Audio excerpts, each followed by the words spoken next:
friends, it's Teresa and welcome back to my channel. Today's video is going to be me talking about the books that I read in the month of December. Now, I managed to read everything but one book, and if you guys have seen my January TBR, you know which book that is.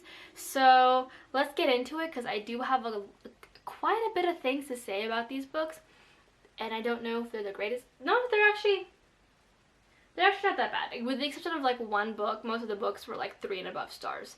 So I guess compared to the rest of my reading months where like things were maybe a 3-star for everything, this is probably a step up. So let's just kind of get into it. So the first book that I finished in the month of December was Crescent City by Sarah J Maas. This is Sarah J Maas's exploration into adult high fantasy, following this world she created where you basically just throw in every single piece of mythology in there and hope for the best. This follows Bryce, who ends up coming home to see the death, to see like the corpses, the completely destroyed corpses of her best friends all over her apartment, and has almost brutally killed herself. Fast forward 2 years later, she thinks they have captured the person that has actually done the killings, only to find out that that is not the case. So now she's thrown into this world again that she wants no part of because it involves, clearly the most traumatizing part of her life. Now, trigger warnings for this, very clearly: death, murder, gore. There's a lot of gore in this, lots of death. Drug use, alcohol use, depression, trauma. I believe that's all of the trigger warnings that I can think of. I could be wrong, but I'm pretty sure that my list was a bit more extensive than the list that's on the website. I gave this a 4 out of 5 stars. I do have a full spoiler-free review, which I will leave linked for you guys down below. Be sure to check those out if you think that you want to double check my trigger warnings or you want some more in-depth talks on this book. But I really like this book. It's very true to Sarah J Maas.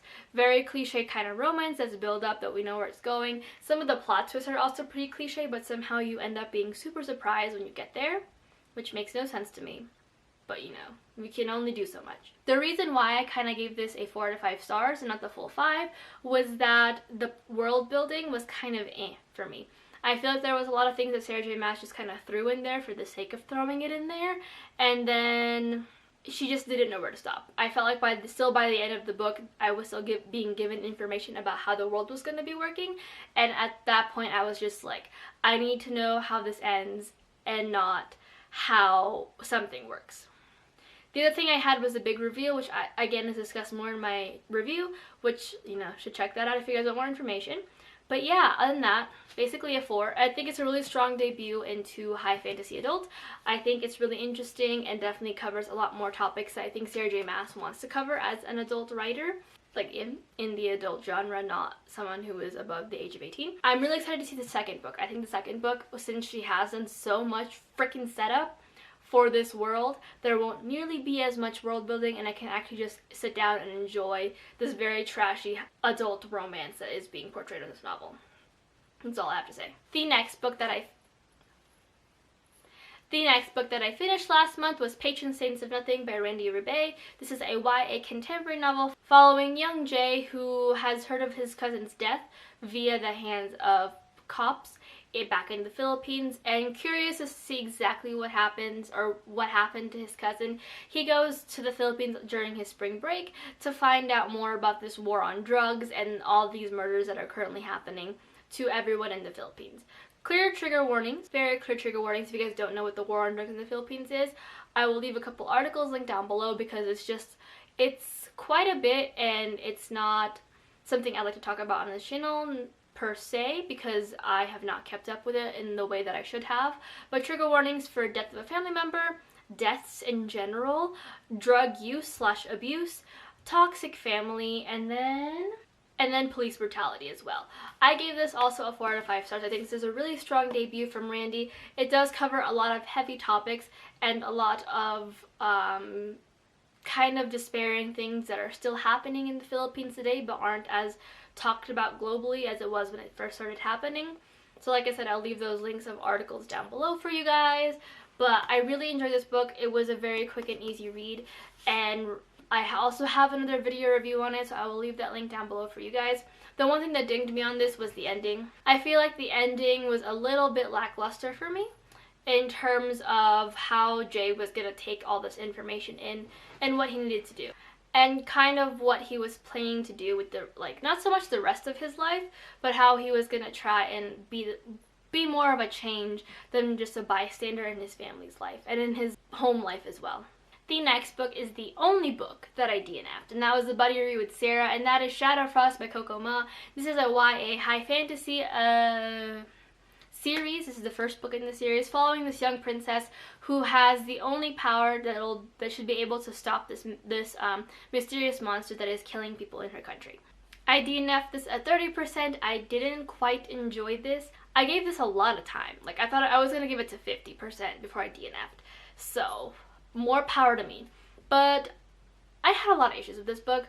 I think that while the concept and the world was imaginative and kind of new and not something that I was particularly expecting, I think the writing overall felt a little juvenile to me. Instances where they would talk in a certain way just to sound more elevated and more like their royalty, and then the dialogue was more modern day kind of slang, with saying things like, oh yeah, I found her locking lips with the gardener a couple days later. I also struggled with the main character. I feel like while she was, like, thankfully she was explained to be very overpowered in the beginning, she just, I don't know, I just could not connect with her in the way that I don't even know how to word it properly, damn. I couldn't connect with her in the way that I wanted to keep rooting for her. Genuinely, I wanted her to get eaten. And to boot, there's like this, like, there's no setup to the romance at all. Like, you knew right away who she was gonna fall in love with because of how he was described. So it wasn't even like a enemies to lovers thing. It was like a, I kind of dislike you, but I would definitely love you in like 2 minutes. There's also this weird, really weird kind of scenario that happens where the main character's love interest is giving his backstory, and I don't know, I just have a problem with abuse like backstories when all it does in reality is just to get the main character to have more sympathy for the love interest and inevitably fall more and more in love with him and be more and more protective of him. Like, it just didn't sit right with me, and I was just like, when I read that, I was like, okay, it's time to DNF. I'm not gonna wait until 50%. It's time. I'm not dealing with an abuse love story that actually does nothing to the character, but more so it serves a purpose for the main character to fall in love with you. Like, I don't want that abuse story. There are other better ways to get the main character to be more sympathetic than that scenario. So the next book is another buddy read of mine, and that is with my friend Connor. Well, a bunch of us were gonna go buddy read this, but then Connor and I were the only ones who followed through. And that is The Fifth Season by N.K. Jemisin. this is an adult science fiction novel following kind of this world that is used to 5 seasons. I had to Google this just to make sure that I was, the normal 4 seasons and then the inevitable 5th season, which involves a lot of death and decay. In order to kind of prevent this, they raise these children who have abilities and kind of raise them primarily up for slaughter. And the main character is one of the kids who we see kind of grow up with these abilities and make these, and is forced into kind of like this breeding program to create stronger people, children. And now we're following her try to kind of put her family back together as well. Again, there are trigger warnings for this, so I had to write this down. There is physical abuse of children, discrimination, implied genocide, forced sexual relationships. I also found the trigger warnings on like a website, and regarding the sexual relationships, it was surprisingly low in like rape triggers. It wasn't so much like, it felt kind of Handmaid's Tale in terms of like the forced sexual relationships where they were doing it solely for breeding and it was like a chore, it was a job, that kind of thing. Off-page execution of children, forced captivity, and then interspecies cannibalism. So these were things that I missed when I was reading because I just there are some trigger warnings that don't really hit it for me.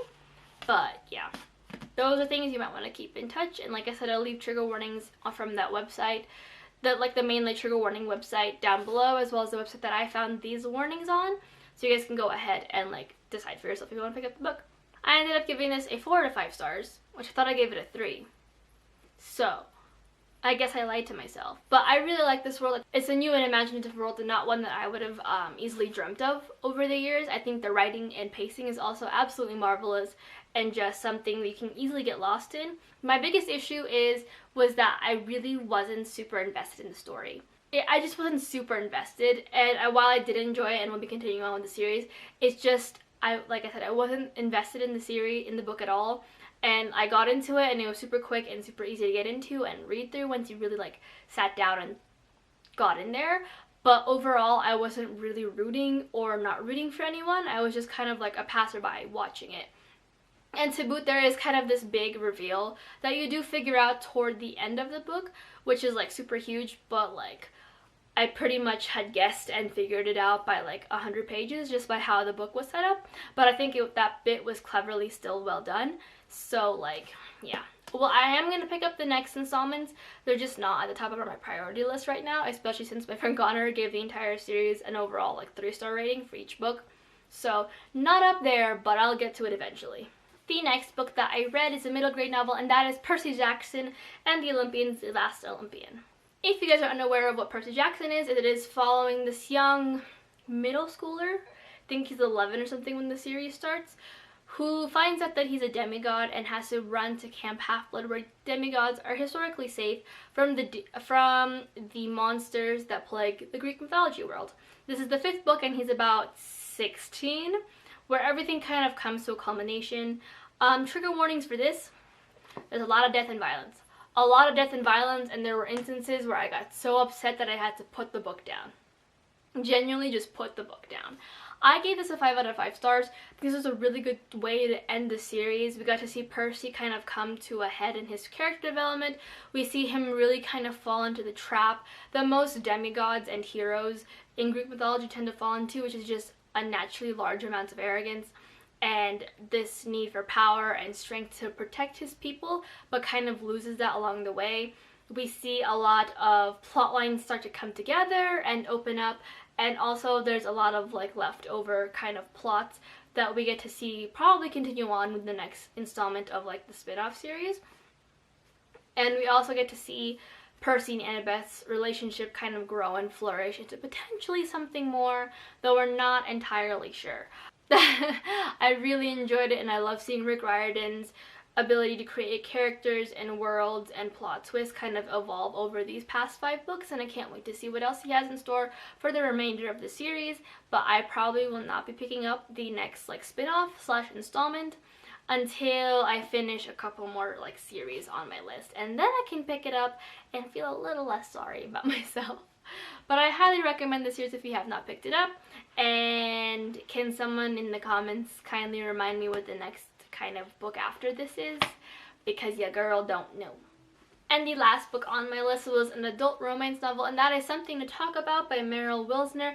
This, like I said, is an adult contemporary novel following a well-known showrunner / child actress named Jo, who is a powerhouse in Hollywood, and her assistant Emma. Now, in an attempt to kind of have a buffer for some rumors going around regarding Jo's professional life, she brings Emma to an award show, and there people find, well, paparazzi take pictures of them laughing and then throw it into an entire relationship, and things ensue from there. Now, I'm gonna give this a bit of a trigger warning. There is like some slight homophobia in here. I can't exactly pinpoint it because it's like this is one of those like just very like small in there, and then like, you know, the implied abuse of power and the treatment that comes with women, and some sexual assault. Not like a sexual harassment, I should say. This is probably more accurate. I give this a 3 out of 5 stars. I think this is such a wonderfully written slow burn romance. Like, there are points in this book where I was just screaming, just kiss already, and they weren't kissing, and it was very unfortunate. I love seeing a lovely gay romance that just ends happily. It just ends wonderfully, and it's like the characters are so well written. You get to see their different like points of views and the way that they go about the world and their worries and their concerns, and how they're kind of struggling to keep themselves professional in a situation where they kind of want to be a little bit more than professional. We see a powerhouse Chinese American character who kind of built her way up and is still building her way up, as well as a young Jewish character who is trying to figure out her place in this world. The reason why I gave it a 3 out of 5 stars was because of two things. One, there were too many time jumps. There were far too many jumps in this book, and not in the best way possible, or we jumped from like one week to another, but it was like jumps from scene to scene to scene to scene. And some jumps were only a paragraph long, like the duration from one jump to another, and I feel like those jumps could have been unnecessary and cut out, and you could have just involved a week had passed and so was still mad at her. There wasn't like something like that than just having to explain. So it felt a little bit telling and not showing, so I really had a hard time with that, and I feel like the jumps also took me out as well. Another thing that kind of ruined this book for me, not ruined, but dampened this book for me, was that there were some wordings, like some ways that the words were phrased, like the sentences were phrased, that really just kind of took me out. There was a point